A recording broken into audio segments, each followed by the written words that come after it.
Just give me that old-time religion, says the hymn. But many young people who want to believe and be a part of church are asking questions about their faith that our grandparents never considered. That's where Martin Thielen's book, What's the Least I Can Believe and Still Be a Christian, comes in. To talk about some of those questions, we welcome Dr. John Buchanan, Senior Pastor of Fourth Presbyterian Church of Chicago. We also welcome young people who are studying Thielen's book in their Fourth Church Young Adults group. Sarah Bennett is a part of the Presbyterian Church's Young Adult Volunteer Program. And Grant Wilder is a member of Fourth Presbyterian Church and a student at the University of Chicago. Dr. Buchanan, thank you for being here. You're welcome, Polly. What is it about this book that got your attention to bring it to Fourth Church?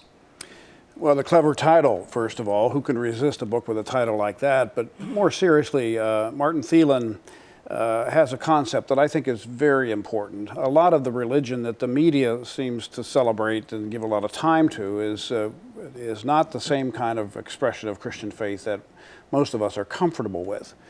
And so we know for a fact that people identify that stuff with Christianity and it turns them off. So someone needs to stand up and say, that's not what we all believe. There's another side to this, and Thielen's entree to that whole topic is that clever title. And by the way, I don't think it's a minimalist book. I don't think he means at all that you don't have to believe much to be a Christian. It's just that the stereotypical stuff on television and newspapers is not what the essence of it is. The second half of the book is what Christianity is. Okay, and then that brings me to you two. What are some of the things that you've discovered so far in reading that you think are core to Christianity? Well, he starts part 2 of the book with the fact that in order to be a Christian, you have to believe in Jesus, which I think is an important thing that sometimes we leave out. Yeah, he shows us some of the real foundations of the faith, which are what we are actually here to believe. That's why we go to church every Sunday. Mm-hmm. And there's a lot of stuff that's not part of why we go to church on Sunday. And I think he does a good job of exposing, what's really important in our faith, which is things like Jesus. Right. Okay, so Jesus is complex, though. There's probably lots of different people who could hold on to different beliefs about Jesus. Mm-hmm. Well, Thielen helps by focusing on Jesus Christ as the basis of Christian faith. And I like to remember always that Jesus didn't give anybody a theological examination. He said, "Follow me." So at its very heart, Christianity is a matter of trying your very best to give your life and to follow Jesus. And from that, then we decide what it is we believe about, and we work out our theologies. But the essence of it is following him one-to-one. I wish to be a disciple and I wish to follow. Is there a risk in opening a church community up to asking all these questions? Absolutely not. I think we turn people off when we say you can't ask questions here.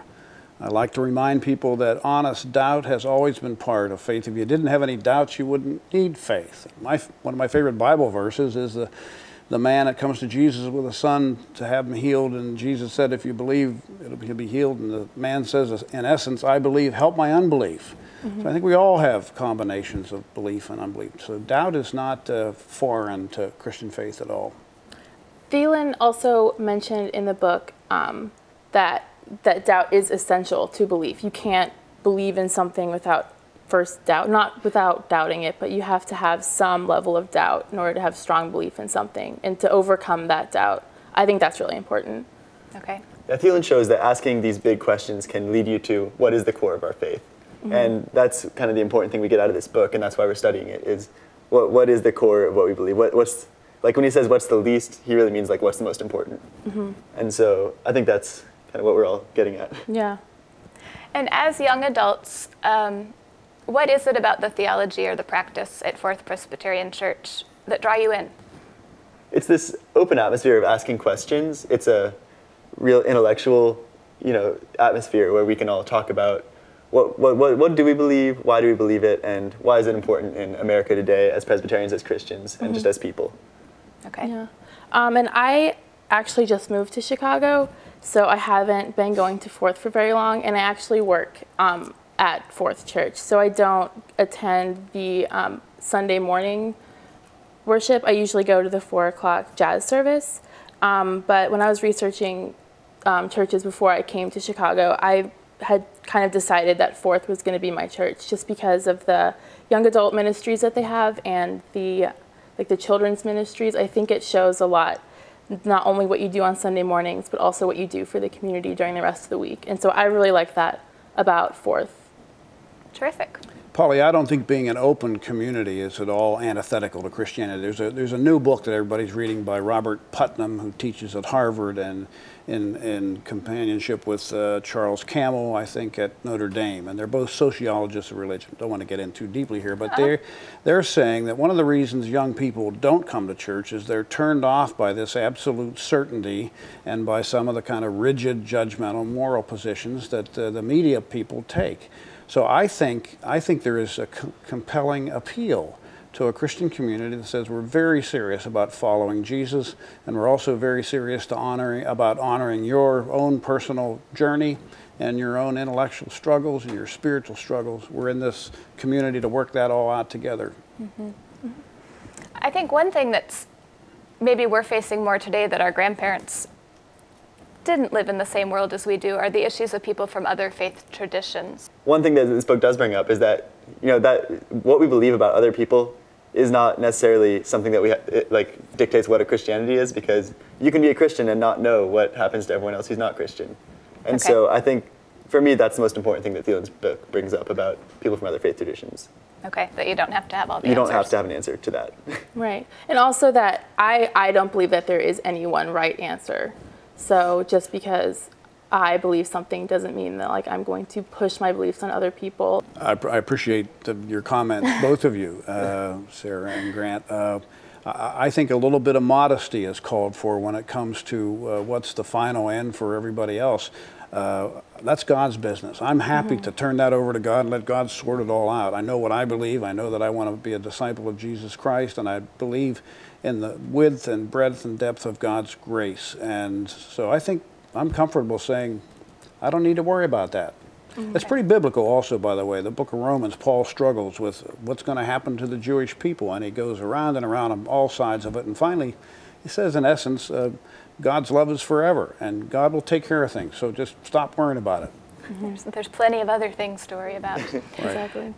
Speaking of end times, though, another question that comes up in Thielen's book, and also just within Christian circles, I think, is the idea of salvation. And I know I've been asked many times what moment I was saved, and am I sure I was saved? What about your own faith journeys? Have you had those concrete moments where you can say the day you accepted Jesus? I think you need to get saved every day. Okay. Yeah, I think it's a constant, Jesus doesn't save you one day and then that's it. I think Jesus continues, and we believe in an active Jesus, an active Holy Spirit in the world, and I think it's not just a one-time thing. What does it mean to you, Sarah and Grant, Jesus' words, follow me? I think Jesus lays it out very clearly, and we actually read this passage in church. Jesus says, one of his disciples asked him, Jesus, what's the most important thing? And Jesus says, the most important thing is to love your God and love your neighbor. And that's what following Jesus is. That's what following Jesus looks like.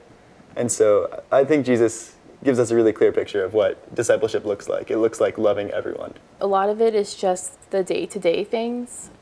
There's a part in the book where the author just lists, there's a whole page basically where he's just listing out things that his churches, his past churches, congregations have done that is God working through them. In every age, you have the same conversation, and that is in the context of this time, this place, how do you follow Jesus?